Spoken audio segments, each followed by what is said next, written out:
बिस्मिल्लाहिर्रहमानिर्रहीम अल्लाहुम्मा सल्ली अला आले मोहम्मद सल्लल्लाहु तआला अलैहि वसल्लम। अस्सलाम वालेकुम, welcome to 365 degrees on 365। Ladies and gentleman, यकीनन कल बड़ा दिन होगा। हुकूमत पाकिस्तान की जानिब से कल मुल्क भर में यौम तशक्कुर मनाने का ऐलान कर दिया गया है। दिन का आगाज़ इस्लामाबाद में 21 तोपों की सलामी से किया जाएगा और शुक्राने के नवाफिल भी अदा किए जाएंगे। मरकजी तकरीब इस्लामाबाद में होगी, जहाँ वज़ीर आज़म और आर्मी चीफ समेत दीगर आला सियासी और अस्करी क़यादत शिरकत करेंगे। और हम ये भी जानते हैं कि तकारीब का सिलसिला तो जारी रहेगा ही, लेकिन भारत की ज़िल्लत का सिलसिला भी जारी है। भारत को आलमी सतह पर मुसलसल ज़िल्लत और रसवाई का सामना करना पड़ रहा है। हर गुजरता दिन मोदी सरकार के लिए मुश्किलात पैदा करता जा रहा है, क्योंकि जब घर का बेदी ही लंका ढा दे तो किसी और से क्या शिकवा किया जाए। भारत के साबिक फौजी अफसर के तहलका खेज इंकशाफात ने पूरे भारत में हलचल मचा दी है, गम की लहर दौड़ गई है।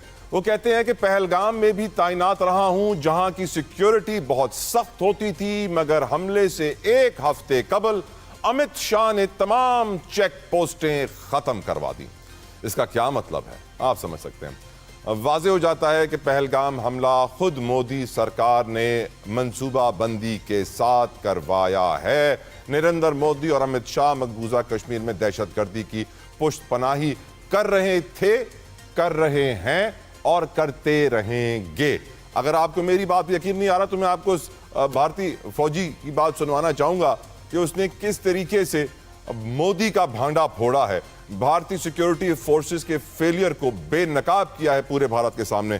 सारे कांड मोदी के हैं। आपको बताएं कि इंटरनेशनल मैगजीन द डिप्लोमैट ने भी पाक भारत कशीदगी में भारत की शिकस्त खुर्दा और पाकिस्तान को फातेह करार दिया है। यकीनन एक और अचीवमेंट। वर्ल्ड बैंक के सदर ने भी सिंध तास मुआहदे की यकतरफा मअतली पर सवाल उठा दिए हैं। उनका कहना है कि भारत इस मुआहदे को मअतल कर ही नहीं सकता, क्योंकि इस मुआहदे में ऐसी कोई शिक मौजूद नहीं।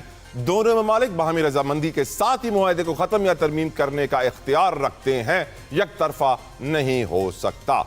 पाक भारत कशीदगी में चीन ने भी अपना हाथ खूब साफ कर लिया है। यकीनन वाज़ेह हो गया है कि चीन किस साइड पे है। अरुणाचल प्रदेश का मकाम है भारत के अंदर, उसके ऊपर चीन ने कब्जा कर लिया है, उसके 6-7 पॉइंट्स के ऊपर, और उनके नाम भी तब्दील कर दिए हैं। तकरीबन 27 मकामात हैं जो बताए जा रहे हैं, जिनको नए नाम चीन की जानिब से दी गए हैं। चीनी वजारत खारजा की जानिब से भारत के न्यूक्लियर फॉल्स फ्लैग ऑपरेशन का भांडा भी आलमी सतह पर बेनकाब हो गया। जी हाँ, हम जानते हैं कि सोशल मीडिया में भारत का एक और ड्रामा चल रहा था, न्यूक्लियर लीक, और वो तस्वीरें चला रहे थे कि भारत ने पाकिस्तान के एटॉमिक साइट्स को टारगेट किया है, जिससे यूरेनियम रेडिएशन लीक हो गई है।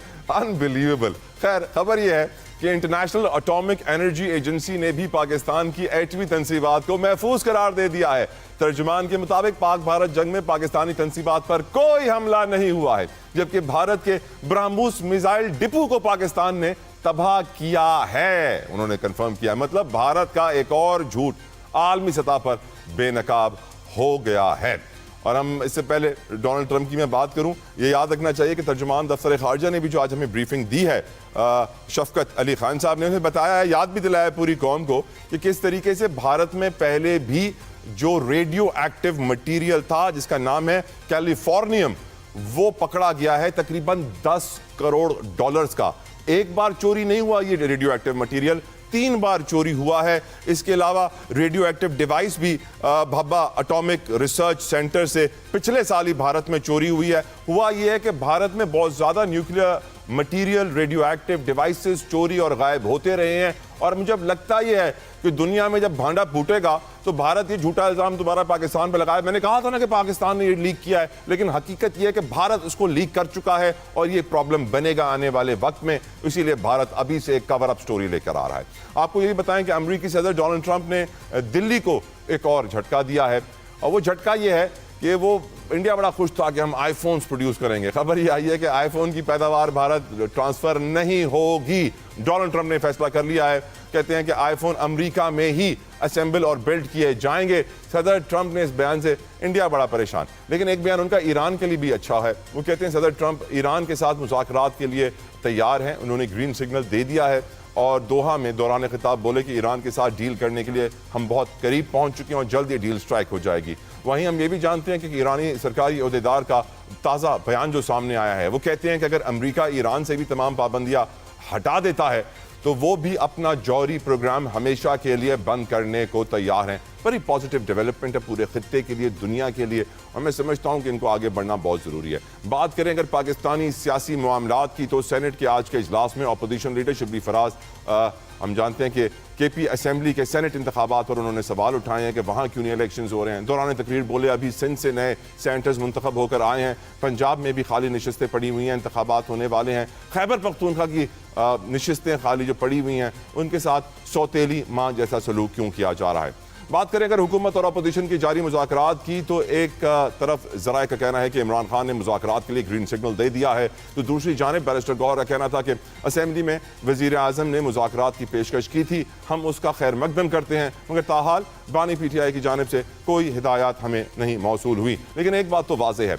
जो बात आज शिबली फराज साहब ने भी सेनेट में की, कि अगर हमें कामयाबी मिली है तो हमें इस कामयाबी के ऊपर बिल्ड करना चाहिए। वो बिल्ड किस तरह करेंगे ये हम आज के प्रोग्राम में डिस्कस करेंगे। आज के प्रोग्राम में मुझे ज्वाइन कर रहे हैं, थैंक करना चाहूँगा अपने पैनल में ब्रिगेडियर रिटायर्ड सैयद गजनफर अली साहब को। बहुत बहुत शुक्रिया ब्रिगेडियर साहब फॉर योर प्रेशियस टाइम, जज़ाकल्लाह खैर। PTI से मुझे गजाला सैफी साहिबा ज्वाइन कर रही हैं। गजाला साहिबा thank you so very much for your time. और पाकिस्तान पीपल्स पार्टी से मेरे बड़े पसंदीदा हैं रजा हारून साहब, बहुत बहुत शुक्रिया आपके कीमती वक्त के लिए भी, आपने अपना वक्त निकाला। गजनफर साहब, अब मैं डिस्कशन का आगाज आपसे करना चाहता हूं।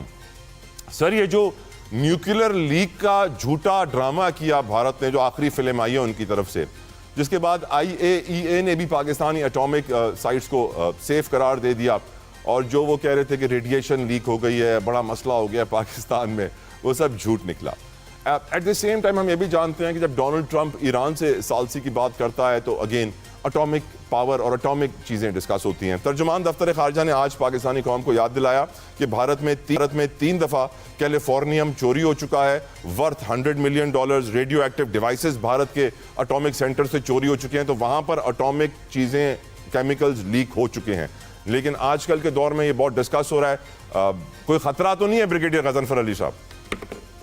नहीं, जहाँ तक पाकिस्तान के आपने चूँकि न्यूक्लियर एसेट्स की बात की और इंडिया जो है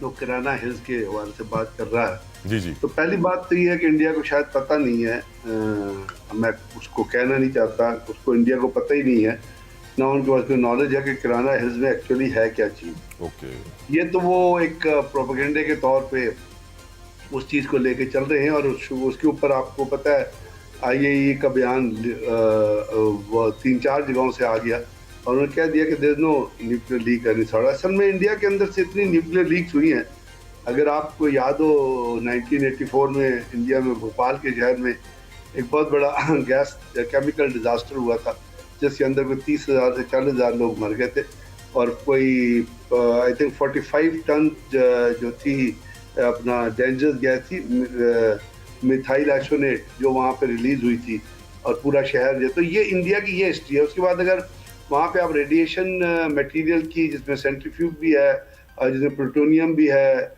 उसकी चोरी पे जाएं तो आपको मेरा ख्याल है कोई 365 वाक़यात तो मिलेंगे।